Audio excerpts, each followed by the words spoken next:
Good morning, everyone. It is Saturday, December the 19th, 2020.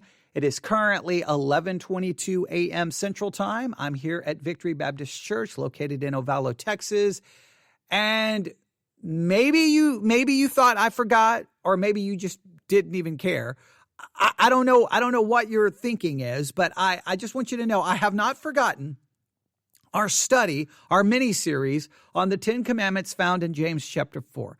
I have not forgotten it. Yes, I get distracted by all of the other things that we're talking about. There are other things that I wanted to do right now that some people have emailed me that I wanted to talk about. But I knew that, look, I've got to get us to finish this mini-series on the 10 Commandments of James chapter 4, because I believe this series has been very important, very beneficial, and one that is very much needed by everyone listening. Look, it's so easy for us to sit here and talk about all the issues happening in our country, all the problems happening within Christianity. We can get upset about it. I can turn on the microphone and talk about it and talk about it and talk about it and talk about it and point out the problems with this and the problems with that. And this is an issue. But at the same time, whenever we're worried about all of the problems happening within Christianity, outside of Christianity, the problems happening in our country, problems happening around the world,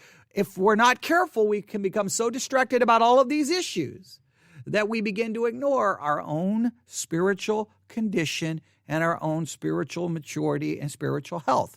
We've got to constantly look at ourselves. And these 10 Commandments of James really challenges us how that we should think and act and some things that need to be a part of our life. And I think it's very much, I think it counterbalances.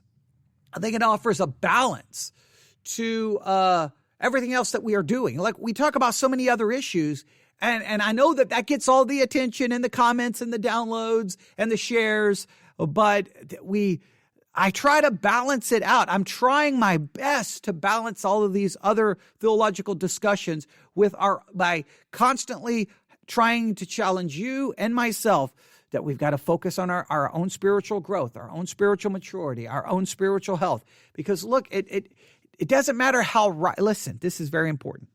Doesn't matter how right our message may be if spiritually we're not right. Like I can be right in my perspective about whatever the issue is, the political hijacking of Christianity, but none of that matters if I'm not right with myself spiritually. I'm not right with God spiritually. I'm not right inside of myself. Does that make sense?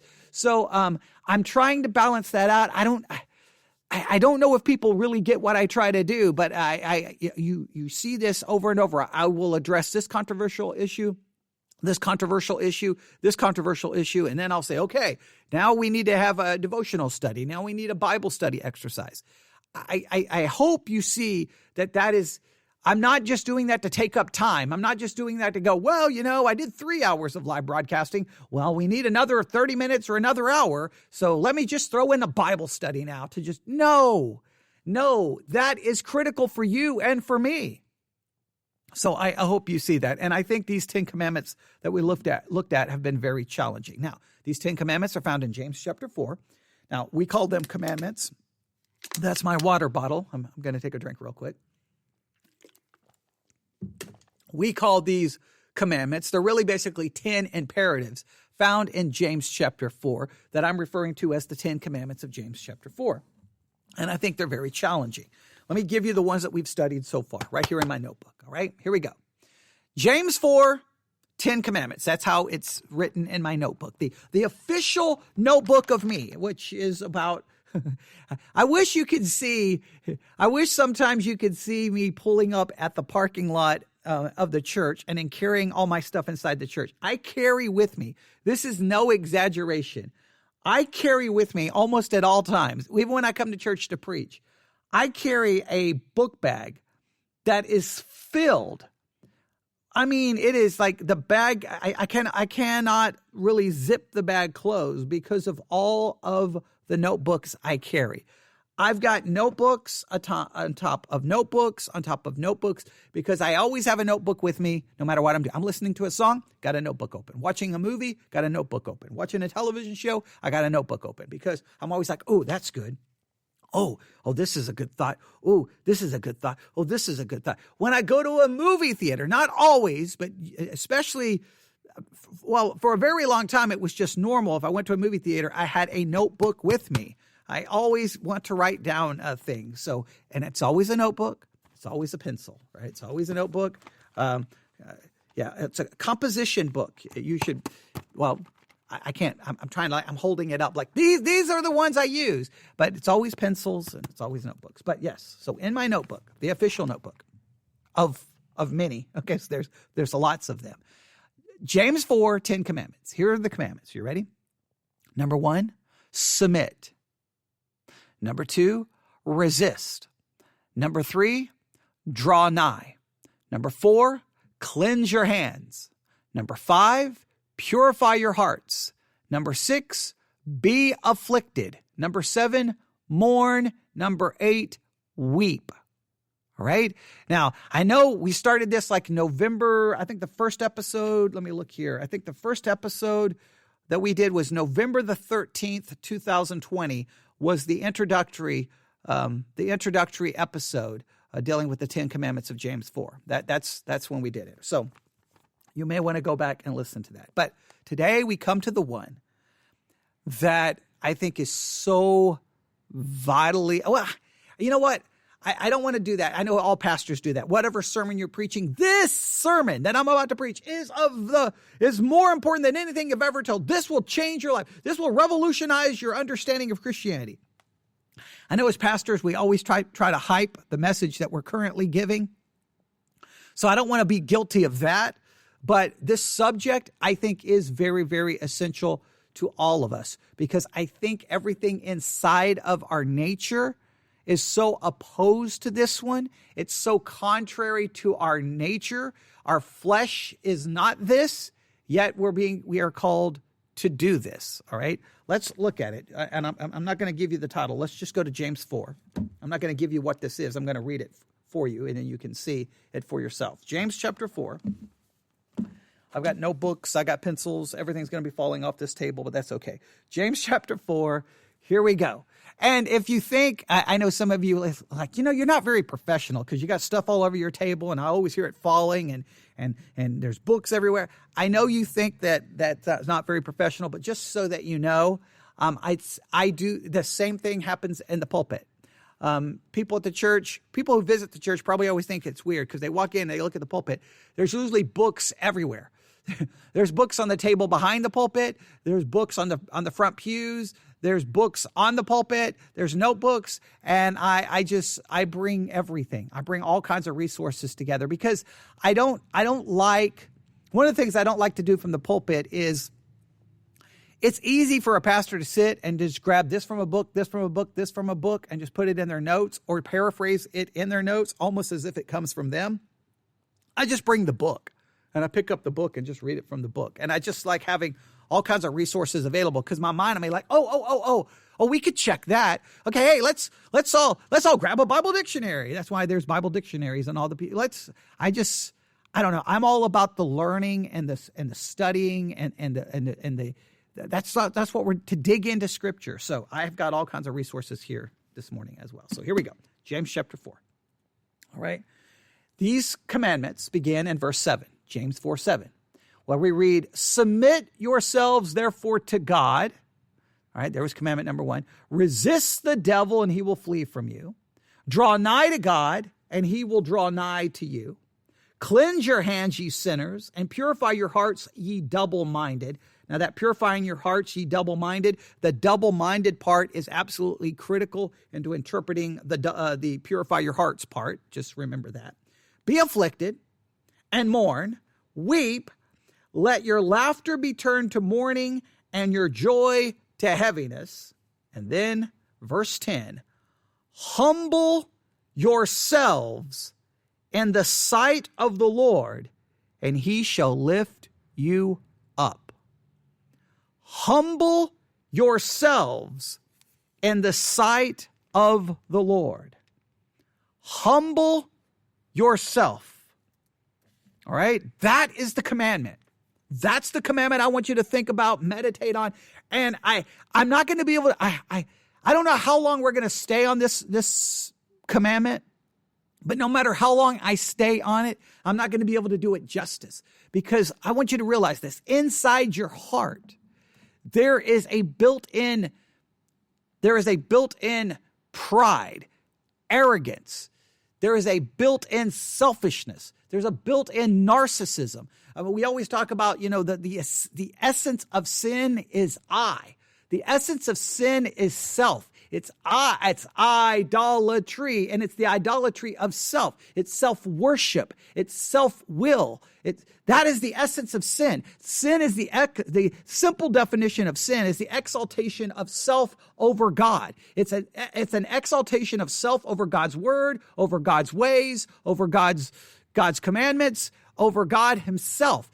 The very essence of sin is the exaltation of self. That's the struggle of Christianity. The struggle of Christianity is when you become a Christian, you are to deny yourself, die to yourself. You're to follow him. Christianity is a never-ending battle with self. We talk about the battle of the flesh, the world, and the devil. And I understand we can talk about the world and the devil, but the reason the world and the devil can be so powerful is because we have this self inside of us, and they simply appeal to the self. And once the self is exalted, then we rebel and fight against God. So this is such a difficult commandment, because this tells you to humble yourself, It is something you are called to do. You are called to do it. Now, we're never going to do it successfully. We're never going to do it perfectly. That's why we have to be saved by grace alone, through faith alone, because of Christ alone, because we're never going to do it perfectly. But we're called to humble ourselves. And please note, this is very important. I'm going to pick up my Bible here. Very important. I want to read this carefully. Humble yourselves in the sight of the Lord. You're humbling yourself in the sight of the Lord, in his presence. The humility that it's got to be the reason for this humility is God. You're humbling yourself in his sight. You're humbling yourself before him. You're humbling yourself to him. You're humbling yourself to God. In fact, let's read this. I'll be interested to see how this shows up in some other translations. Give me 1 second here. Let me pull this up. I didn't think about it until right then, and all of a sudden, like, the thought popped into my mind. This is one of the reasons. Okay, I've got some. Someone just sent me a message. Thank you for sending me that message. I would love to look at it right now, but it won't fit with what we're talking about. So let's go to James 4. I'm going to type in James 4, verse 10. Yeah, this is exactly why I like having so many resources around me, because a lot of times when I'm teaching, all of a sudden something else will hit me, and I'm like, oh, that's a good idea. All right, yes. All right, James 4:10. I'm going to read it from a number of translations so we get an understanding of what's being stated here. All right. Humble yourselves before the Lord. New Living Translation. Humble yourselves before the Lord. Humble yourselves before the Lord. All of them, almost all of them say before the Lord. The Berean Study Bible says, no, it says the same thing. The Berean Literal Bible says, humble yourselves in the presence of the Lord. New American Standard, humble yourselves in the presence of the Lord. New King James, humble yourselves in the sight of the Lord. Christian Standard Bible, humble yourselves before the Lord. So it's the idea that I'm humbling myself before him, in his presence, in his sight. Now, what's kind of mind-boggling to me about that is you would think that the presence of God would immediately equate to me humbling myself, but this seems to be saying, hey, humble yourself in his presence. In other words, his presence should be the reason I humble myself, but I have to humble myself. It's this weird, it's kind of a weird idea, because you would think, hey, if you're in the presence of God, you are humbled. But I think it's the idea that I'm humbling myself. I almost want to translate, and I should not say that. I don't want to translate it this way, because I'm not qualified to do that. I would say I would like to understand this idea that I humble myself because of God's presence, Because of God's presence, I should humble myself. It should lead me to humbling myself. Because on one hand, I almost read it like, hey, humble yourself in the presence of God. Like I would just think that the presence of God would immediately lead me to humbling myself. So is it the presence of God that is essential to me humbling myself? Yeah, I'm posing lots of questions right now. We haven't really, and I'm not giving you any clarification, but I'm just trying to get you to think about the concept, all right? But here's the issue. We are confronted with the need to humble ourselves. And this need is real. This need is evident every day in your life. It's evident every day in my life. It's evident in our churches. It's evident about how Christians are conducting themselves right now in America. We need a strong dose of humility. We need to be humbled. We need to humble ourselves. Now, we need to understand this and see what we can take from it. So, you know where we're going to start. James 4:10. Humble yourselves in the sight of the Lord. Humble yourselves before the Lord. Humble yourselves in the presence of the Lord. You know where we're going to start? We're going to start with the Greek word for humble, right? Or actually the Greek phrase here, it's in the interlinear. It shows up as humble yourselves. Humble yourselves. It is this Greek word, humble yourselves. Strong's G 5013. Tapainao. All right, tapanao means, and here's the outline of its usage, to make low, bring low, to level, reduce to a plane, to bring into a humble condition, reduce to meaner circumstances, to assign a lower rank or place to abase, to be ranked below others who are honored or rewarded, to humble or abase myself by humble living, to lower, depress, of one's soul, bring down one's pride, to have a modest opinion of oneself, to behave in an unassuming manner, devoid of all haughtiness. Now, it's used 14 times. It's used 14 times, and it's translated in the following manner: humble 6 times, abase 5 times, humble oneself 2 times, bring low. Strong's definition: to depress, figuratively, to humiliate in condition or heart, abase, bring low, humble. All right, now, it's used how many times? 14 times. Let's just take a journey through the 14 times that this Greek word is used. To humble yourself. We need to know, what does that mean? To humble myself before God. To humble myself in the presence of the Lord. To humble myself in the sight of the Lord. What does this mean? Because listen, I want you to understand, your nature is not humble. Your nature is self-seeking, arrogant, conceited, prideful, even if you perceive yourself not to be that way. Look, your pride, your arrogance and the pride that's in you will demonstrate itself even if it means giving you a sense of false humility. False humility is just another way of exalting oneself. False humility is just it's still about you. It's still about you. Sometimes when we think that we're doing something not about me, we're really doing it because of us. We're doing it for us. We're doing it about us. We still make it about us. I'm guilty of it. You're guilty of it. We're all guilty of it. We need humility. We need to humble ourselves. So let's just take a journey through the scriptures and where this Greek word shows up at. The first place is Matthew. This is Matthew chapter 18:4. Matthew chapter 18:4. Matthew chapter 18:4. Matthew chapter 18:4. All right. In fact, let's just go back to verse 1 for context. Matthew chapter 18, verse 1. At the same time came the disciples unto Jesus, saying, "Who is the greatest in the kingdom of heaven?" Now I love the disciples because they're so much like us. They fall, they fail, they make mistakes.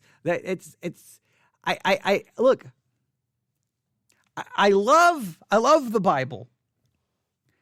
The Bible operates to me from a very different perspective than the way the world operates. Or wait, I'll take that back. Obviously, it operates from a different perspective than the world, obviously.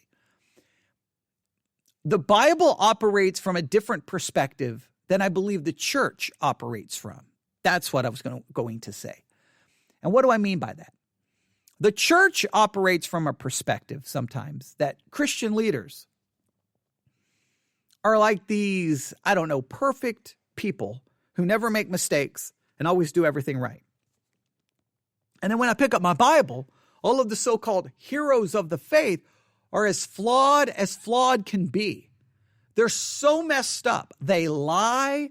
They show fear. They show anger. They do all kinds of just sometimes absolutely horrific acts. And we downplay, it's funny, we downplay their mistakes. And we always have an excuse. Well, they made a mistake and this wasn't the case. And they made a mistake and, it was different then than it is now. And now we make a million excuses to say the reason they made so many mistakes is that somehow we're different than them. We're better than them. We have something that they didn't have. We always try to find a way to get around it. And then no matter how much we exalt this idea that somehow they were, they didn't have the same advantages that we had, so we're better than them. And then every time we turn around, we find out, oh, this person did this, or this leader did this, or this did this, and this church split, and this Christian couple that we thought was so godly, their marriage fell apart, or blah, blah. I mean, just on and on and on. And we're sometimes we live a life that denies, I think, the reality. We're all so messed up. We're all broken. We're all flawed.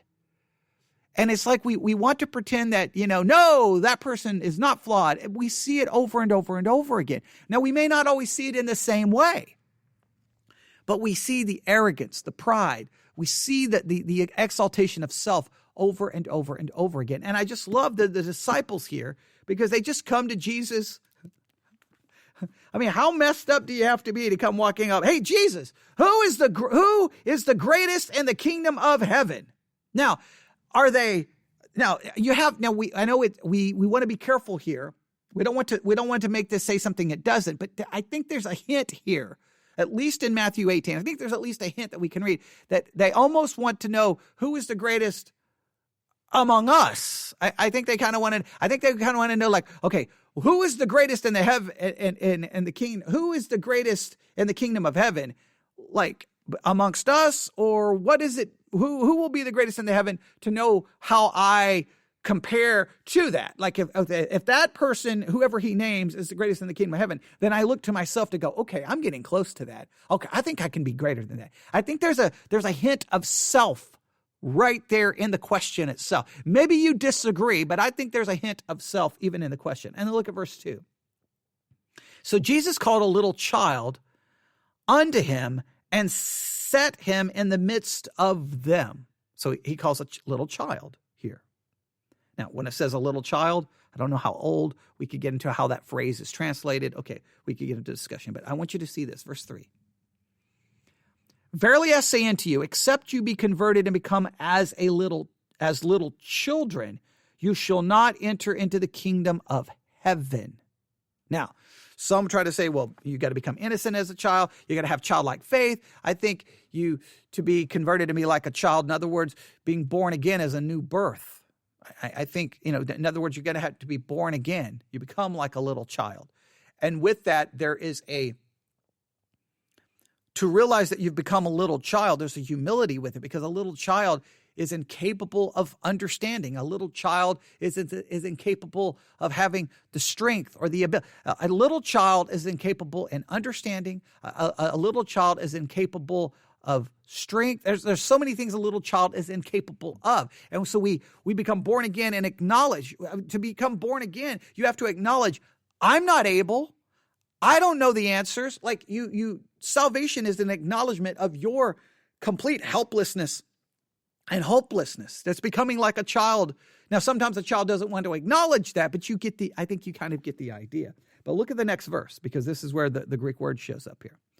Whosoever therefore shall humble himself as this little child, the same is the greatest in the kingdom of heaven. If you want to be great, you have to humble yourself as a little child. You have to make yourself, it's almost the idea that if you want to be great in God's kingdom, now remember, not great in this world, not great in the opinions of people. If you want to be great in I think right there is the key. This is about if you want to be great in the kingdom of God, you have to become nothing here. Greatness in the kingdom is nothingness here. You humble yourself. You abase yourself. You bring yourself low. Again, remember all the usages of the Greek word: to make low, bring low, to low, to reduce to a plane, to bring into humble condition, to abase, to be below others, to abase myself, lower, depress of one's soul, bring down one's pride. It's to make yourself lower than anything and everything around you. It's to make you nothing. If you want to be great in the kingdom, you got to be of nothing here. And we don't want to be a nothing. We always want to be a something. We want acknowledgement. We want praise. We want to be liked. We want, just think of all the things we want. And it's always about self. Again, so much of our conflict, even in our homes, it's because of the exaltation of self. The exaltation of self. It's just true. All right. So there's Matthew 18:4. Whoever therefore shall humble himself as this little child, the same is the greatest in the kingdom of heaven. The next passage is Matthew 23:12. Matthew 23:12. Matthew 23:12. Yeah, I don't know if we're going to make it through all of these, but that's okay. Matthew 23:12. All right. Matthew 23:12. All right. Yeah, we could, there's a lot here we could talk about, but we'll just jump down here. All right. Verse 11. Matthew 23:11. But he that is greatest among you shall be your servant, and whosoever shall exalt himself shall be abased, and he that shall humble himself shall be exalted. So the exaltation of self will lead to you being abased, lead to you to being brought low. But those who abase himself or humble himself, he shall be exalted. Now, this is being exalted in the kingdom of God, I think. I think that's the concept. But you have to abase yourself, right? The word, yeah. And whosoever shall exalt himself shall be abased, and he that shall humble himself. The word abased and the word humble is the same Greek word. Same Greek word. It's the idea that we've got to bring ourselves low. We got to make ourselves of nothing. Humility is where you're completely unaware of self. Self-will, self disappears. That's a level of humility. And few of us ever even come close to experiencing that.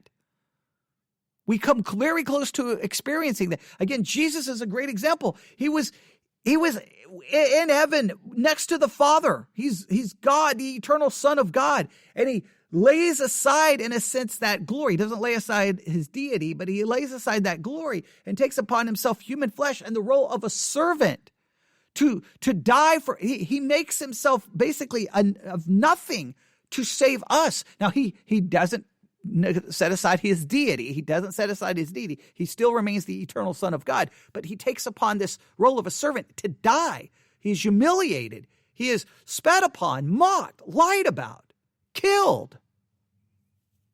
It's hard for us to comprehend that. Like we celebrate what Jesus did, but we're called to humble ourselves in a similar fashion, right?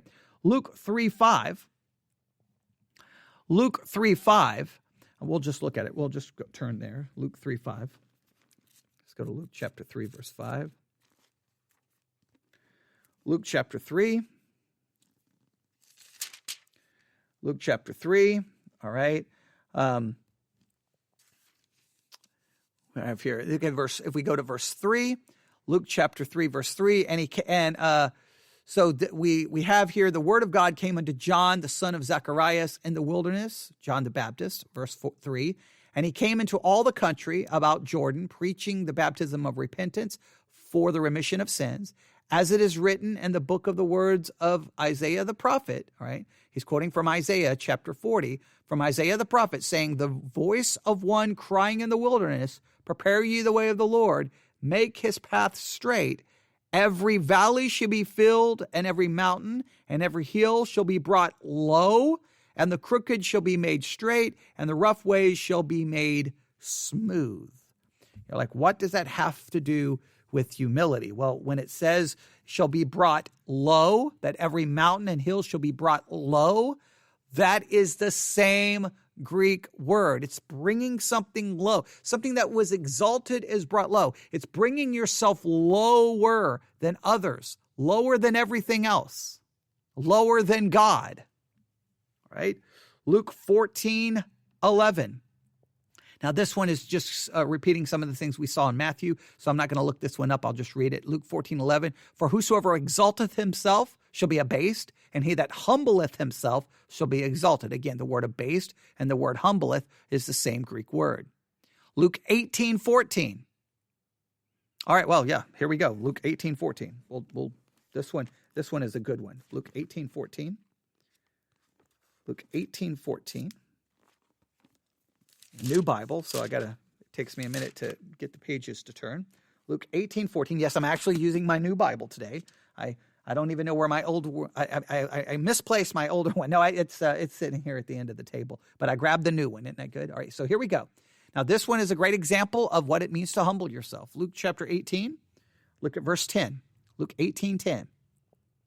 Two men went up into the temple to pray, the one a Pharisee and the other a publican. The Pharisee stood and prayed thus with himself, God, I thank thee that I'm not as other men are, extortioners, unjust, adulterers, or even as this publican. I'm not like all those other people. Okay, no, I'm so much good. I fast twice in the week. I give tithes of all that I possess. That's how the Pharisee prays, right? Hey, I'm better than everyone else. But look what the publican does. Verse 13, and the publican, standing afar off, would not lift up so much as his eyes unto heaven, but smote upon his breast, saying, God, be merciful to me, a sinner. I tell you, this man went down to the house justified rather than the other. For everyone that exalteth himself shall be abased, and he that humbleth himself shall be exalted. Now, this really gives us an example of what Jesus has meant in the other passages where he articulates this principle. Humble yourself. How do you humble yourself? You're humbling yourself before God. You see, look, the path to humility. Listen, the path to humility is clarity in your perception of God.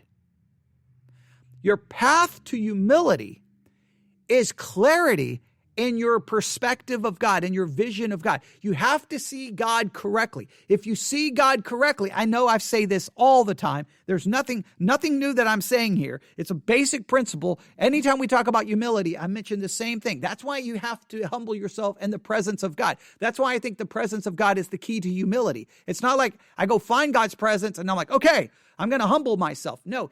If you truly come in the presence of God and the path to humility is clarity in your vision of God. When you see God as he truly is, then guess what happens? You see yourself as you really are. And when you see yourself as you really are, then humility is the result. The path to humility is clarity in your vision of God. And when you see God as he is, you see yourself as you are, which will result in true humility. You will be brought horribly low. You'll be brought to nothingness. You'll be as Isaiah, woe is me, I'm undone. You will disintegrate in the presence of God. You cease to be, you realize that you are nothing, you deserve nothing, you are guilty, you are vile, And I know that goes against like modern day psychology. Will be like, that's horrible. But we've been so infiltrated with modern psychology in some cases. I'm not saying all psychology is bad. Just listen to what I'm saying. Psychology sometimes begins with the exaltation of self. Christian psychology, if we're going to use that term, Christian principles start with the abasing of self.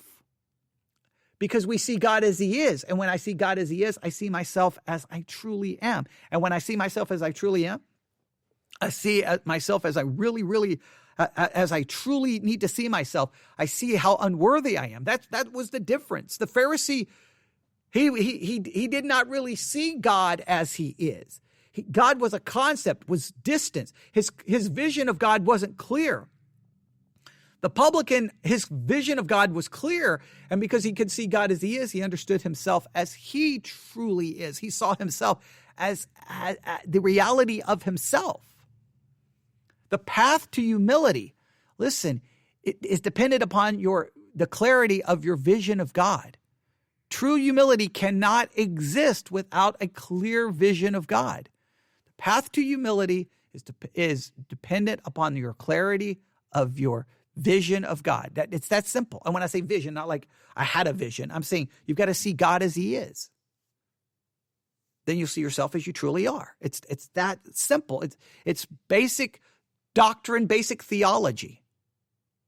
Right? So so how can we humble ourselves? The path to humbling yourself is seeing God. You've got to study God. See his perfections, his wisdom. Look, how wise are you in the presence of an all-wise God? You're not very wise. How holy are you in the presence of a holy God? You're not very holy. And see, what we've done is we take the concept of God to give us a basic system of morality. Then we shove God to the side, and then we run around with that basic system of morality, and then we apply it to everyone else, saying, look at how bad they are, look at how bad they are, look at how bad they are. And then we exalt some sins as being really bad. We downplay other sins, and we create kind of our own system of morality that's based off God. But if we brought God close, then we would realize, well, I'm pointing a finger over there condemning that person. I realize, whoa, wait a minute. Before I go worry about them, I need to look at myself because woe is me, I'm undone. True humility forces you to see your own flaws before you ever consider anyone else's. All right? Your true humility is you're standing there at the woman caught in adultery. And yes, I understand some people believe that story doesn't belong in the Bible and that it was added later on. I understand that. But the concept there is, here's this woman caught in adultery. Before you ever picked up a rock to throw at her, you'd be throwing the rock at yourself. You're like, well, I never committed adultery. Congratulations. You never committed a sexual sin. But I guarantee you there's plenty of sin in your life, okay? There's plenty. It's like sexual sin is the only thing that gets the attention of anybody. But there's plenty of, pride, which is condemned. Humble yourself, right? Humble yourself. The path to humility is dependent upon the clarity of your vision of God. Humility will force you to see yourself before you throw the rock at anyone else, right? Very important concepts, all right? Let's see how, that was Luke 18:14. Now, 2 Corinthians 11:7. Now, this one may require a little bit more time. Here goes 2 Corinthians 11:7. 2 Corinthians 11:7. How does Paul use this term here? Let's go here. We go to 2 Corinthians 11. We'll go to verse 5, 2 Corinthians 11:5. For I suppose I was not a whit behind the very chiefest apostles, but though I be rude in speech, yet not in knowledge, but we have been thoroughly made manifest among you in all things. Have I committed an offense in abasing myself, that you might be exalted, because I have preached you the gospel of God freely?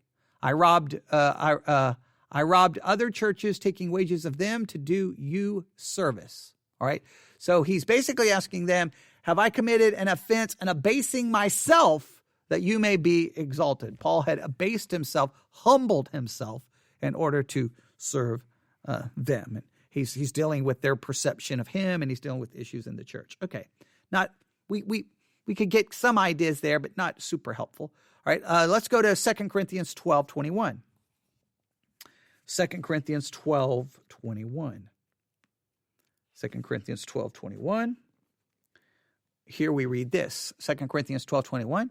And lest when I come again, my God will humble me among you, that I shall bewail many which have sinned already and have not repented of the uncleanliness and fornication and lasciviousness which they have committed.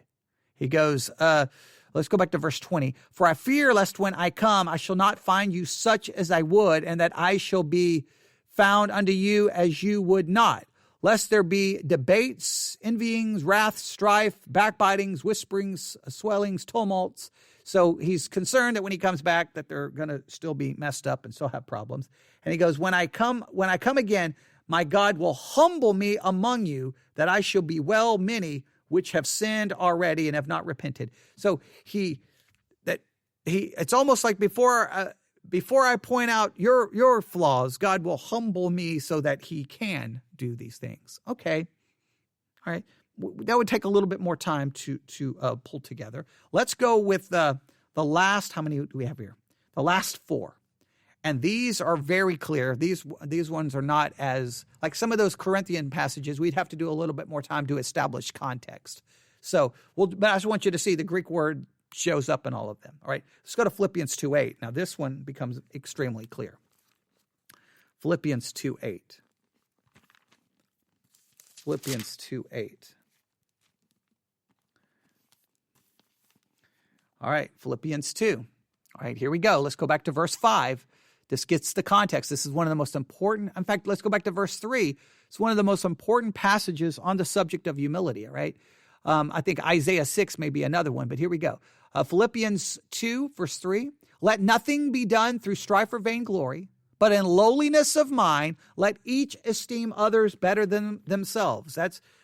We need this verse so much in 2020, going into 2021. Hey, Christians, stop doing things through strife and vainglory. You know what? In lowliness of mind, esteem other people better than yourself. It's not about you. It's not about your rights. It's not about what you want. It's about other people too, right? We've got people dying, okay, around the world. Okay, never mind. We'll get into all of that. All right, verse 4. I won't get into all of that right now. Verse 4. Look not every man on his own things, but every man also on the things of others. Let this mind be in you, which was also in Christ Jesus, who being in the form of God, thought it not robbery to be equal with God, but made himself of no reputation, took upon him the form of a servant, and was made in the likeness of men. And being found in fashion as a man, he humbleth himself and became obedient unto death, even the death of the cross. Christ humbled himself. He humbled himself and became obedient unto death, even the death of the cross. He humbled himself to suffer, to die. He made himself low. He brought himself. He made himself lower than everyone else. He was going to die for everyone else. He was worried about everyone else, not his rights. He's God. He could say, hey, what about my rights? I'm God in the flesh. He set that aside to die for other people. That mind is to be in you. It's to be in me. All right? So we are to follow Christ's example. All right? Now, Philippians 4:12. Philippians 4:12.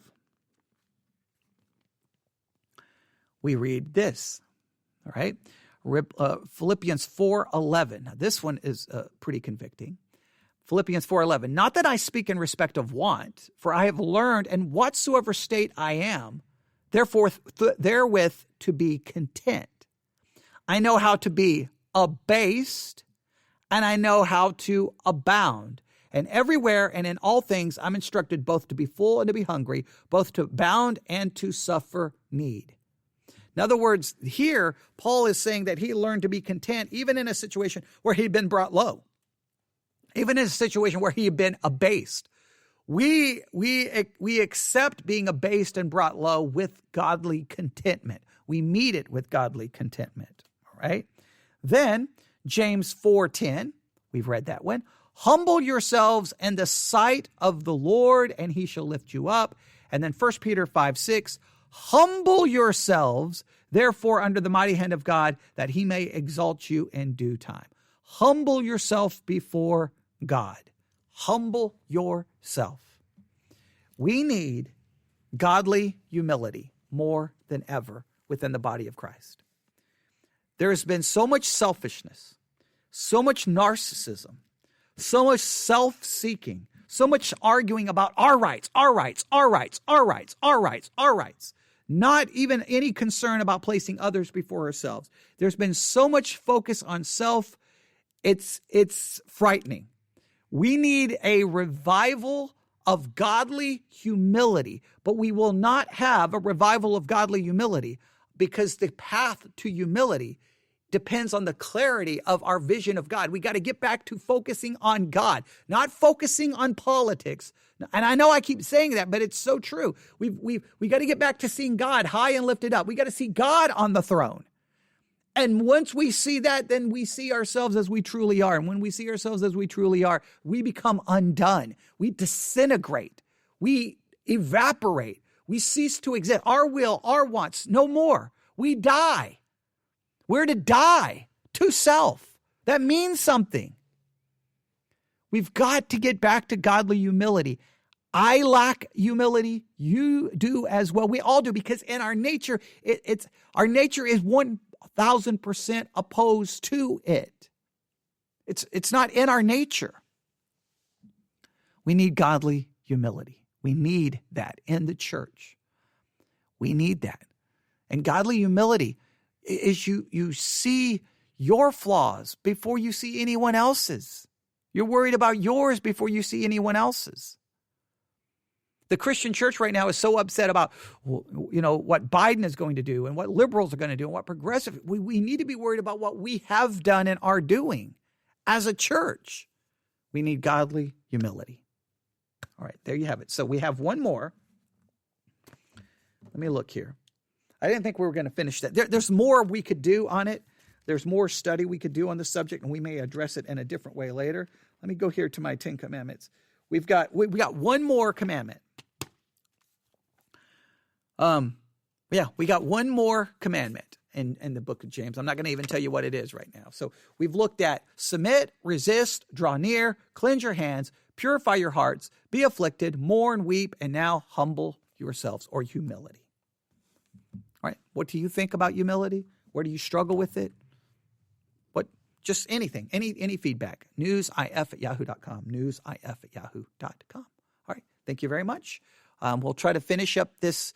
We'll probably finish it tomorrow, and all the multiple hours of live broadcasting that will occur tomorrow. We'll try to finish this commandment tomorrow. All right. And hopefully you found, look, if you got any good feedback about this series, let me know. All right. Because I love your feedback in regards to all the controversial stuff, but I also, can I say covet? I do appreciate and desire feedback, obviously, in the Bible teaching stuff, because that to me is the most important. All right, I'll stop right there. Everyone have a great day. God bless.